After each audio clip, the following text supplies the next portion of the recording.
Bonjour, on est dans la version vidéo et en même temps audio de podcast Thérapeute Inspiré.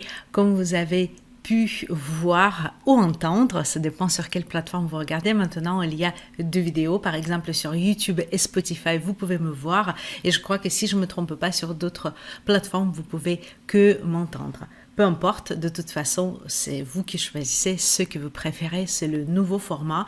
Ça me permet de faire les vidéos pour YouTube et de vous donner des épisodes plus souvent. Donc de passer, ça me permet aussi de passer au format hebdomadaire. On va tester en tout cas qu'est-ce que ça va donner. N'hésitez pas à me le dire aussi dans les commentaires. Le sujet de ce podcast, comme vous avez vu dans le nom de cette vidéo ou cet épisode, c'est l'avenir des thérapeutes. Donc, qu'est-ce que va se passer avec nous en 2025 ?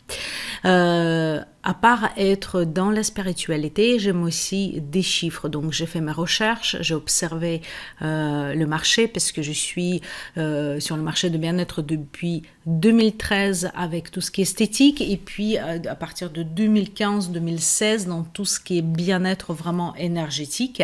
Et donc, j'ai vu les moments où c'était vraiment... Ça paraissait très perché, ça devenait un peu, on commence de plus en plus, ça rentre dans nos mœurs, on commence à facilement d'aller consulter par exemple hypnothérapeute ou thérapeute énergéticienne, et avant c'était quelque chose plutôt rare où on essayait même de cacher. Et donc ça a devenu un marché, ça vous plaît ou ça vous plaît pas, c'est comme ça, il y a des tendances et donc chaque marché est là, il naît, on va dire, il y a quelque chose qui naît, qui va grandir, qui va atteindre sa stabilité et à bout de moment va avoir un déclin. Et même si ça ne veut pas dire que, par exemple, le marché de bien-être va disparaître. Au bout d'un moment, il y aura un déclin et on va passer à autre chose. On va peut-être le rénover, revoir sous un autre angle, comme on a vu ça, par exemple, avec des appareils photo, où d'abord, c'était la rareté. Après, dans chaque maison, on a eu un appareil photo. Il fallait développer les pellicules. Et maintenant, c'est tout simplement depuis notre smartphone. Donc le marché peut-être des appareils photo, il a vu un déclin, mais pas pour autant que les photos sont disparues. Et j'entends souvent, et je pense que si vous aller à France Travail, on va vous dire que le marché de bien-être, il est saturé. C'est quelque chose qu'on m'a dit déjà quand j'ai voulu me former. Et j'ai pu quand même trouver ma place. Donc, je voudrais voir et observer avec vous, avec des chiffres dans cet épisode, qu'est-ce que nous attend. Est-ce on peut encore se faire une place dans le bien-être si on souhaite devenir un thérapeute bien-être, thérapeute énergéticienne, hypnothérapeute, sophrologue, peu importe, au moment que ça touche les métiers de bien-être. Alors, parlons les chiffres, mais je vous promets que ça va être simple et vraiment intéressant. Donc, ça ne va pas être ennuyant. Il faut savoir que le marché de bien-être, je parle de bien-être vraiment énergétique, il a commencé son essor en 2010 parce qu'on a commencé à parler de ce fond du monde de 2012 qui n'était pas la fin du monde. Que par exemple tout le monde sont morts, qu'il y a quelque chose qui s'est passé, qu'on ne peut plus vivre, mais c'était vraiment pour nous les énergéticiens le fond de monde matériel tel qu'on a vu avant. Il est toujours là et c'est tout à fait normal et c'est tout à fait bien. Par contre, ce monde a changé et de plus en plus de personnes et cette époque de Covid, de quand on a resté un peu plus à la maison, ça a augmenté cette tendance. Donc de 2010 à 2020, on a vu cet essor, cet intérêt vers le marché de bien-être et moi j'étais une praticienne à ce moment-là. Et j'ai vu que, notamment après Covid, j'ai plus de cartes cadeaux pour Reiki, soins énergétiques. Et avant, c'était que des massages. On n'offrait presque jamais. On est allé de nos propres gré. Mais ce n'était pas pour les cartes cadeaux. Et j'ai vu ce changement et je vois que même maintenant, en étant formatrice, il y a des personnes qui offrent des formations, les cartes cadeaux en formation, les formations en cartes cadeaux, pour ses proches. Donc ce marché, il a connu un essor. Et il y a des chiffres qui montrent qu'en 2024, il y avait plus de 30% de Français qui ont fait appel à médecine alternative et aux soins énergétiques. Ça veut dire que 30%, c'est beaucoup. Hein. Il faut dire qu'il y a quand même un intérêt. Mais notre client, il est devenu beaucoup plus exigeant. Et c'est pour ça qu'il faudrait bien sûr suivre cette tendance. Les gens cherchent plutôt, pour moi en tout cas, des personnes authentiques, des personnes qui incarnent vraiment ce qu'ils disent et ce qu'ils proposent. Les personnes qui sont alignées, autrement dit. Parce que ils ont confiance dans ces personnes. Les personnes qui ont eu des résultats, les personnes qui vraiment ont ressenti ça d'abord sur soi et après ils se sont formés pour transmettre ces connaissances par le biais de soins ou par les biais des formations. Et ça veut dire aussi, comme il y a l'essor de ce marché, et le marché il est toujours en développement, il n'est même pas encore en stabilisation et surtout pas en déclin, ça veut dire qu'il y a de plus en plus de praticiens qui souhaitent s'installer. Et ce n'est pas mauvais, c'est juste qu'il faut s'adapter à cette tendance et je vous ai déjà fait d'autres épisodes, mais bien sûr on a plus de concurrence, mais plus de concurrence c'est une bonne chose parce que quand il y a de la concurrence ça veut dire qu'il y a de l'intérêt, quand il n'y a pas de concurrence il n'y a pas du tout d'intérêt. Et pour se différencier, ce qui je pense que demander maintenant par rapport à avant, c'est vraiment cette image professionnelle de chacun de nous. Et cette question, je vois partout. Par exemple, si je suis formée en Reiki, en Lao Chi 13e octave, ça ne fait pas de moi un thérapeute bien-être. Parce qu'il faudrait aussi savoir poser des questions, gérer des crises et réagir aux pleurs, par exemple, aux émotions de mes clients. C'est vraiment toute prise en charge de la personne, c'est ça ce qu'on appelle holistique. Et pour devenir cette thérapeute holistique ou thérapeute bien-être, moi vraiment un métier, il faudrait se former. Il faudrait peut-être se former vraiment des formations que moi je propose en accompagnement, formation en accompagnement qui vous apprend à poser des questions, comment prendre en charge la personne, bien sûr comment aussi construire son activité. Après il y a des formations qui sont vraiment liées avec prise en charge comme par exemple PNL, programmation neurolinguistique, ou pour comprendre la personne aussi, ça peut être les bases de psychologie, ça peut être aussi ProcessCom et plein d'autres soins quantiques, ainsi de suite, pour comprendre pourquoi la personne réagit en telle manière, qu'est-ce qui se passe, et pouvoir répondre mieux à ses besoins, tout simplement. Donc, ce qui nous demande maintenant, c'est cette posture plus professionnelle, et pour moi, notre métier va se professionnaliser encore plus. Déjà, c'est une protection en quelque sorte pour votre client que on a peur toujours, c'est la peur des clients de tomber sur un charlatan et qui va faire plus de mal que de bien. Donc c'est pour ça aussi, ils cherchent des professionnels, ils cherchent vraiment voir ce que vous avez fait la formation, qu'est-ce que c'était comme formation, est-ce que vous avez pratiqué.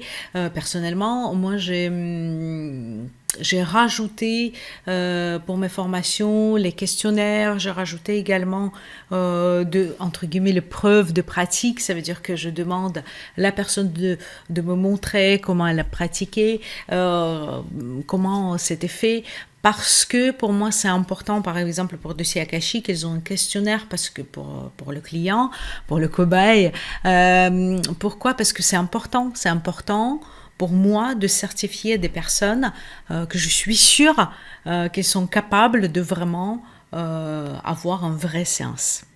Une autre opportunité que je pense que peut être intéressante pour cette approche holistique, sont des collaborations. Bien sûr, nous ne sommes pas ni médecins, ni hypnothérapeutes, ni homéopathes, mais on peut très bien s'associer. Par exemple, on peut imaginer une collaboration avec un coach et la personne qui fait les soins énergétiques. J'ai vu une fois, par exemple, la personne qui fait les constellations familiales, les constellations familiales, c'est bien ça, avec un médium. Et ça marchait super bien. C'était vraiment très complémentaire. Et on peut faire ça entre nos métiers sans aucune concurrence, bien au contraire. Par contre, si c'est quelque chose qui ne résonne pas avec vous, ne vous forcez pas. Ce sont juste des conseils. C'est à vous de réfléchir, de ressentir. Est-ce que vous allez vraiment les mettre... rajouter dans vos activités ou pas. Mais pour moi, c'est une des tendances, la collaboration. Je vous invite vraiment peut-être de faire des... Moi, personnellement, je pourrais faire des lives avec quelqu'un, ce que j'ai fait déjà, ou j'invite au podcast, mais pour les thérapeutes, comme j'ai dit, ça peut être vraiment dans sa globalité. Et je vois que ce n'est pas encore très répandu. Hein. On a peur de perdre notre client, on a peur de le faire passer à quelqu'un. Je trouve que c'est dommage, parce qu'on n'est pas là juste pour gagner notre pain, on est aussi pour proposer, c'est notre mission de proposer des services de qualité. Ici, je peux conseiller ma collègue, il n'y a pas de souci. Moi, personnellement, pour des personnes qui proposent mes formations en ligne, j'ai un programme d'affiliation, donc ça veut dire que je peux même les rémunérer si je souhaite pour qu'ils me passent des clients qui sont intéressés, parce que je trouve que c'est normal, ils ont fait le boulot et je ne peux pas le proposer en présentiel puisque de toute façon, je veux arrêter petit à petit le présentiel, mais je le propose en formation en ligne. Mais on peut très bien faire ça pour nos soins. Je l'ai déjà fait dans mon passé en travaillant avec des partenaires. Donc, travail à deux, on a fait le massage 4 mains, par exemple, avec la personne qui était naturopathe et qui était formée au massage. Ça peut être, par exemple, des ateliers. On a fait des ateliers bien-être avec d'autres personnes qui faisaient du coaching. C'était très intéressant et c'est très bénéfique pour votre client, pour son bien-être.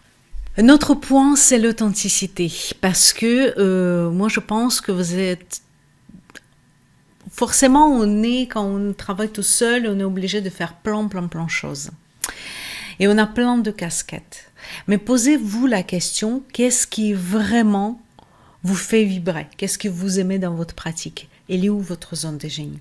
Qu'est-ce que vous aimez vraiment faire? Ça ne veut pas dire que vous allez faire que ça. Mais petit à petit, vous allez allouer plus de temps à ce que vous aimez et peut-être pouvoir avec le temps déléguer autre chose. Et c'est là où il y a votre zone de génie, il y a le développement de votre activité. Aussi, quelle expérience vous voulez offrir à votre client? Qu'est-ce qu'il va vivre chez vous? Pourquoi il va vouloir revenir? Pour moi, personnellement, j'ai toujours eu des enquêtes de satisfaction, je vous ai parlé, pour améliorer mes services. Ça m'a beaucoup aidé, puisque parfois, on n'y pense pas à certaines choses. On est tellement dans notre truc qu'on ne pense pas du tout ce qu'a pu ressentir notre client. Et bien sûr, le plus important, comment vous pouvez rester aligné avec vos valeurs quand vous proposez votre travail. Et pour ça, je vous ai fait aussi un épisode qui parle de la vente éthique pour vraiment rester aligné et avec vos valeurs et proposer quelque chose de qualité à votre client. C'est possible.